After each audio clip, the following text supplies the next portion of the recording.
Hi hello ನಮಸ್ತೆ, welcome back to my YouTube channel. ಎಲ್ಲರೂ ಹೇಗಿದ್ದೀರಾ? ತುಂಬ ಚೆನ್ನಾಗಿದ್ದೀರಾ ಅನ್ಕೊಂಡು ಇವತ್ತಿನ ವಿಡಿಯೋ ಸ್ಟಾರ್ಟ್ ಮಾಡ್ತಾ ಇದ್ದೀನಿ. ಮತ್ತು ರಾಯರ ಅನುಗ್ರಹದಿಂದ ನಾನಂತೂ ತುಂಬ ಚೆನ್ನಾಗಿದ್ದೀನಿ. ನೀವು ಕೂಡ ಎಲ್ಲರೂ ಚೆನ್ನಾಗಿದ್ದೀರಾ ಅನ್ಕೋತೀನಿ. ಆದಷ್ಟು ಜನಕ್ಕೆ ವಿಡಿಯೋನ ಶೇರ್ ಮಾಡಿ, ಎಲ್ಲರೂ ಸಪೋರ್ಟ್ ಆಗಲಿ, ಎಲ್ರಿಗೂ ಹೆಲ್ಪ್ ಆಗಲಿ ಅಂತ ಕೇಳ್ತೀನಿ. ಇವತ್ತಿನ ವಿಡಿಯೋ ತುಂಬ ಹೆಲ್ಪ್ಫುಲ್ ಆಗಿದೆ. ಕಂಟಿನ್ಯೂಸ್ ಆಗಿ ನೋಡಿ, ಫುಲ್ ವಿಡಿಯೋ ನೋಡಿ, ಡೀಟೇಲ್ ಆಗಿ ಎಲ್ಲ ಗೊತ್ತಾಗ್ತತಿ. ನಿಮ್ಗೆ ಮ್ಯಾಲ ಬರೋಕೆ ಒಂದು ಒಳ್ಳೆಯ ದಾರಿ ಅಂತಲೇ ಹೇಳ್ಬೋದು. ಸೊ ಏನಪ್ಪ ವಿಷಯ ಅಂದರೆ, ತುಂಬ ಜನ ನನಗೆ ರಾಯರ ಭಕ್ತರು ಕಮೆಂಟ್ ಮಾಡ್ತಾರೆ. ಏನಪ್ಪ ಅಂದರೆ, ಅಕ್ಕ ನಾನು ತುಂಬ ರಾಯರನ್ನ ಪೂಜಿಸ್ತೀನಿ, ಎಲ್ಲ ಮಾಡ್ತೀನಿ, ಪೂಜೆ ಮಾಡ್ತೀನಿ, ಆದರೆ ನಂದು ಆರ್ಥಿಕವಾಗಿ ತುಂಬ ಪರಿಸ್ಥಿತಿ ತುಂಬ ಕಠಿಣ ಆಗೈತಿ. ಮನೆ ಕಡೆ ದುಡ್ಡಿನ ಸಮಸ್ಯೆ ತುಂಬ ಭಾಳ ಐತಿ. ಅದಕ್ಕಾಗಿ ಏನು ಮಾಡ್ಬೇಕಂತ ಗೊತ್ತಾಗ್ತಿಲ್ಲ. ಏನಾದರೂ ಇದ್ರೆ ಹೇಳಕ್ಕ, ಮಂತ್ರ ಏನಾದರೂ, ವ್ರತ ಏನಾದರೂ ಇದ್ರೆ ಹೇಳಕ್ಕ, ಮಾಡ್ತೀವಿ. ನಮ್ಮ ದುಡ್ಡಿನ ಸಮಸ್ಯೆ ಭಾಳ ಐತೆ ಅಂತ ಹೇಳಿ ತುಂಬ ಜನ ಹೇಳ್ತಾರೆ. ಅವ್ರಿಗೋಸ್ಕರ ಇವತ್ತಿನ ವಿಡಿಯೋ ಮಾಡತ್ತೀನಿ. ಏನಂದ್ರೆ, ಎಲ್ಲರಿಗೂ ಇರತೈತಿ ಜೀವನದಾಗ ಕಷ್ಟ, ಎಲ್ಲರಿಗೂ ಬರ್ತೈತಿ. ಅದರಾಗ ಈ ದುಡ್ಡಿನ ಸಮಸ್ಯೆ ಅದು ಏನಾದರೂ ಸಾಲವಾದೆ ಇದೇನಾದರೂ ಬಂದರೆ ತುಂಬಾ ಘೋರ ಅಂತಲೇ ಹೇಳ್ಬೋದು. ತುಂಬ ಬೇಗ ಹೊಂತಿರಂಗಿಲ್ಲ, ಎಲ್ಲಿ ದುಡ್ಡು ಬೇಕಂದಾಗ ಸೆಟ್ ಆಗ್ತಿರಂಗಿಲ್ಲ, ಸಿಗ್ತಿರಂಗಿಲ್ಲ. ಇಂಥದ್ರಾಗ ತುಂಬ ಕಷ್ಟಪಡ್ತಿರ್ತಾರೆ ತುಂಬ ಜನ. ಅವರು ಪ್ರತಿಕ್ಷಣ ರಾಯರ ಪೂಜೆ ಮಾಡ್ತಿರ್ತಾರೆ, ಇಲ್ಲಂತಲ್ಲ. ಅದಕ್ಕೂ ಒಂದಿಷ್ಟು ಒಂದೊಂದಕ್ಕೆ ಒಂದೊಂದು ಥರ ವ್ರತಗಳು, ಪೂಜೆಗಳು ಬೇರೆ ಬೇರೆ ಇರ್ತಾವೆ. ಮನಸಾರೆ ನಂಬಿ ಪೂಜೆ ಮಾಡೋರಿಗೆ ಎಲ್ಲ ಥರ ಒಳ್ಳೇದಾಗಿರ್ತೈತಿ. ಒಂದೊಂದು ಸಾರಿ ಏನಂದ್ರೆ, ಆರ್ಥಿಕ ಸಮಸ್ಯೆ ಅನ್ನೋದು ಬರೀ ಪೂಜೆ ಮಾಡಿದ್ರಿಂದ ಬಗೆಹರಿತಿರಂಗಿಲ್ಲ. ಅದಕ್ಕೆ ಆದಂಥದ್ದು ಒಂದಿಷ್ಟು ನಿಯಮಗಳು ಎಲ್ಲ ಇರ್ತಾವೆ. ಸೊ ನಾವು ಹಂಗೆ ಮಾಡ್ಕೊಂಡು ಹೋದ್ರೆ ಖಂಡಿತ ರಾಯರು ಒಳ್ಳೇದು ಮಾಡ್ತಾರೆ, ಆ ಸಮಸ್ಯೆಗಳು ದೂರ ಮಾಡ್ತಾರೆ ಅಂತಲೇ ಹೇಳ್ಬೋದು.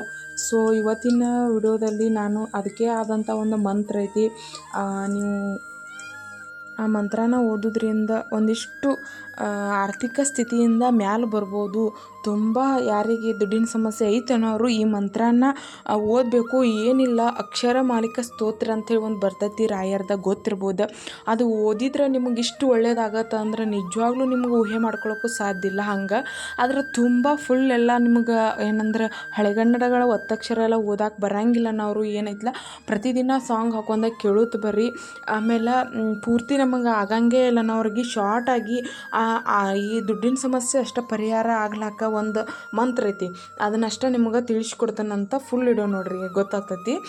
ಏನಂದ್ರೆ, ದಿನ ನೀಟಾಗೆ ಪೂಜೆ ಮನೆಯೆಲ್ಲ ಕ್ಲೀನ್ ಮಾಡ್ಕೊಂಡು, ಪೂಜೆ ಯಾವ ರೀತಿ ಮಾಡ್ಬೇಕು ಕೇಳ್ಕೊಳ್ಳಿ. ಮನೆಯೆಲ್ಲ ನೀಟಾಗಿ ಆಕಳ ಗೋಮೂತ್ರ, ಒಂದಿಷ್ಟು ಉಪ್ಪು ಅಥವಾ ಅರಿಶಿನ ಪುಡಿ ಎಲ್ಲ ಹಾಕೊಂಡು, ನೀರಿಗೆ ಹಾಕೊಂಡು ಮನೆಯೆಲ್ಲ ಕ್ಲೀನ್ ಮಾಡಿ ಇಟ್ಕೊಳ್ಳಿ ಬುಧವಾರ ದಿನ. ಆಮೇಲೆ ತುಳಸಿ ಮತ್ತು ರಾಯರ ಬೇಕಾಗಿರುವಂಥ ಹೂಗಳು, ಅದರಲ್ಲಿ ಮುಖ್ಯವಾಗಿ ಮಲ್ಲಿಗೆ ಹೂ ಜಾಸ್ತಿ ತೊಗೊಂಡು ಬರ್ರಿ. ಉಳ್ಕಾದು ಇರ್ಲಿಕ್ಕೂ ನಡಿತೈತಿ. ಮಲ್ಲಿಗೆ ಹೂ, ಸಂಪಿಗೆ ಹೂ, ಸೇವಂತಿಗೆ ಹೂ, ಈ ಥರ ಹೂಗಳು ಘಮ ಯಾವುದಕ್ಕೆ ಹೆಚ್ಚಿರ್ತೈತಿಲ್ಲ ಆ ಥರ ಹೂಗಳನ್ನ ತೊಗೊಂಬರ್ರಿ. ಮತ್ತು ಹಣ್ಣು ಹಂಪಲು ಇರಬೇಕು. ಒಂದು ವಿಷಯ ಹೇಳ್ಬೇಕಂದ್ರೆ, ಯಾವುದೇ ದೇವರಾಗಿರ್ಬೋದು, ನಮ್ಮ ಮನಸ್ಸು ಪೂರ್ವಕ ಭಕ್ತಿಯಿಂದ ಪೂಜೆ ಮಾಡಿದ್ರೆ ಸಾಕು ಅನ್ನಿಸ್ತಾರೆ. ಇವೆಲ್ಲ ಬೇಕಾಗಂಗಿಲ್ಲ. ಎಲ್ಲ ನಾವು ಇಟ್ಟು ಪೂಜೆ ಮಾಡ್ತೀವಿ ಅಂದರೆ ಇದು ಎಲ್ಲ ನಮ್ಮ ಮನಃಶಾಂತಿಗೋಸ್ಕರ ಅಷ್ಟೇ, ಮತ್ತೇನಿಲ್ಲ. ಸೊ ಅದಕ್ಕೆ ನೋಡೋಕೆ ಎಲ್ಲ ಚೆನ್ನಾಗಿ ಕಾಣಬೇಕು. ಪೂಜೆ ಮಾಡಿದರೆ ಹೌದು ಎಷ್ಟು ಚೆನ್ನಾಗಾಗಿದೆ ಅನ್ಬೇಕು. ಹಾಗೆ ನಮ್ಮ ಮನಃಶಾಂತಿಗೋಸ್ಕರ ಅಷ್ಟೇ ಒಂದಿಷ್ಟು ಹಣ್ಣು ಹಂಪಲು ಇಟ್ಟು, ತುಪ್ಪ ದೀಪ ಹಚ್ಚಿ, ಚೆನ್ನಾಗಿ ಹೂ ಅಲಂಕಾರ ಮಾಡಿ ಪೂಜೆ ಮಾಡೋದು. ದೇವ್ರು ಮೆಚ್ಚಬೇಕಂದ್ರೆ ಮನಸ್ಸಿಂದ ಒಳ್ಳೆ ಭಕ್ತಿ ಇರಬೇಕು, ಹೊರತಾಗಿ ಇನ್ನೇನೂ ಬೇಕಾಗಿಲ್ಲ. ಒಳ್ಳೆ ಭಕ್ತಿಯಿಂದ ನಾವು ಎಲ್ಲೇ ಕೂತ್ಕೊಂಡು ಕೈ ಮುಗಿದ್ರೂ ಆ ಭಗವಂತ ನಮ್ಮನ್ನು ನೋಡ್ತಾನೆ ಅನ್ನೋದು ಒಂದು ಬಲವಾದ ನಂಬಿಕೆ ಐತಿ. ಸೊ ಈ ಥರ ನಿಮ್ಮ ಮನಸ್ಸಿಗೆ ಸಮಾಧಾನ ಆಗುವಂಗೆ ಮಾಡೋದಾಯ್ತಂದ್ರೆ, ಹಣ್ಣು ಹಂಪಲು ಇಟ್ಬಿಟ್ಟು, ಆಮೇಲೆ ತುಪ್ಪ ದೀಪ ಹಚ್ಚಿರಿ. ಆಮೇಲೆ ನಿಮ್ಮ ಕೈಲಾದಷ್ಟು ಹೂವಿನ ಅಲಂಕಾರ ಮಾಡಿರಿ. ಈ ರೀತಿ ಮಾಡಿ ಆಮೇಲೆ ರಾಯರಿಗೆ ತುಪ್ಪದಲ್ಲೇ ನೈವೇದ್ಯನ ಮಾಡ್ಕೊಳ್ಳಿ. ಏನಾದರೂ ಆಗಿರ್ಬೋದು, ತುಪ್ಪದಲ್ಲೇ ಮಾಡಿದರೆ ಅದರ ಪರಿಮಳಕ್ಕೆ ದೇವರು ಪ್ರಸನ್ನರಾಗ್ತಾರೆ, ಇಷ್ಟಪಟ್ಟು ಇದನ್ನ ಮಾಡ್ತಾರೆ ಅಂತ ಹೇಳ್ತಾರೆ. ಹಾಗೆ ಮಲ್ಲಿಗೆ ಹೂ ಕೂಡ ರಾಯರಿಗೆ ತುಂಬ ಇಷ್ಟ. ಪರಿಮಳಾಚಾರ್ಯ ಅಂತ ಕರೀತಾರಲ್ಲ, ಅದಕ್ಕಾಗಿ ಅವ್ರಿಗೆ ಅಂತ ಮಲ್ಲಿಗೆ ಹೂ ಹಾಕಿ, ಆಮೇಲೆ ಇಷ್ಟೆಲ್ಲ ಮಾಡಿ ಒಳ್ಳೆ ಮನಸ್ಸಿಂದ ಮುಂದೆ ಕೂತ್ಕೊಂಡು ನಿಮ್ಗೆ ಬಂದಿರೋ ಕಷ್ಟನ ಹೇಳ್ಕೊಳ್ಳಿ ರಾಯರ ಹತ್ರ. ಮನಸ್ಸು ಬಿಚ್ಚಿ ಮಾತಾಡಿ ರಾಯರ ಹತ್ರ, ಈ ಥರ ಇದೆ ನನ್ನ ಸಮಸ್ಯೆ, ಹಿಂಗಾಗಿದೆ, ಇದಕ್ಕೆ ದುಡ್ಡು ಬೇಕು, ನನಗೆ ಆಗ್ತಿಲ್ಲ. ಇವೆಲ್ಲವನ್ನು ನೋಡ್ತಿದ್ದೀರಾ, ನಿಮ್ಗೆ ಗೊತ್ತಿದೆ, ದಯವಿಟ್ಟು ಈ ಒಂದು ವಿಷಯದಲ್ಲಿ ನಮಗೆ ಸಹಾಯ ಮಾಡಿ ರಾಯರೇ ಅಂತ ಕೇಳ್ಕೋಬೇಕು. ಈ ರೀತಿ ಕೇಳ್ಕೊಂಡು ಈ ಹೇಳುವ ಮಂತ್ರವನ್ನು ಮನಸ್ಸಿಂದ ಹೇಳ್ಕೊಳ್ಳಿ ರಾಯರ ಹತ್ರ. ಏನಪ್ಪ ಅಂದರೆ, ಐಶ್ವರ್ಯ ಭೂಮಾನ ಮಹಾಭಾಗ್ಯದಾಯಿನ ಪರೇಶಾಂ ಚ ಕೃತ್ಯಾದಿನಾಶಿನ ಪ್ರಭೋ ಶ್ರೀರಾಘವೇಂದ್ರಾಯ ಶ್ರೀರಾಘವೇಂದ್ರಾಯ ಶ್ರೀರಾಘವೇಂದ್ರಾಯ ಪಾಹಿ ಪ್ರಭು. ಈ ಮಂತ್ರವನ್ನು ಹೇಳಬೇಕಾಕತಿ. ಇನ್ನೊಂದು ಸಾರಿ ಹೇಳ್ತೀನಿ.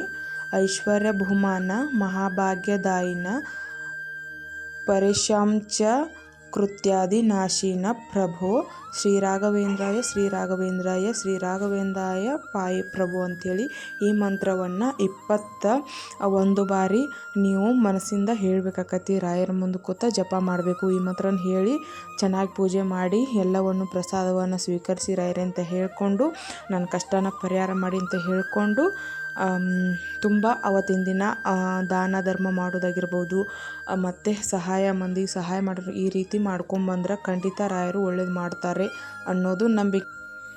ಖಂಡಿತ ನಂಬಿ, ಮನಸ್ಸಿಂದ ನಂಬಿ ಒಳ್ಳೆಯ ರೀತಿ ಭಕ್ತಿಯಿಂದ ಪೂಜೆ ಮಾಡ್ಕೊಂಬನ್ನಿ. ನೋಡಿ ನೀವೇ ಒಂದೇ ತಿಂಗಳಲ್ಲಿ ನಿಮ್ಮ ಬದಲಾವಣೆ ನಿಮ್ಗೆ ಗೊತ್ತಾಗ್ತತಿ. ಲೈಫಲ್ಲಿ ಆಗಿದ್ದು ಖಂಡಿತ ರಾಯರು ಒಳ್ಳೇದು ಮಾಡ್ತಾರೆ.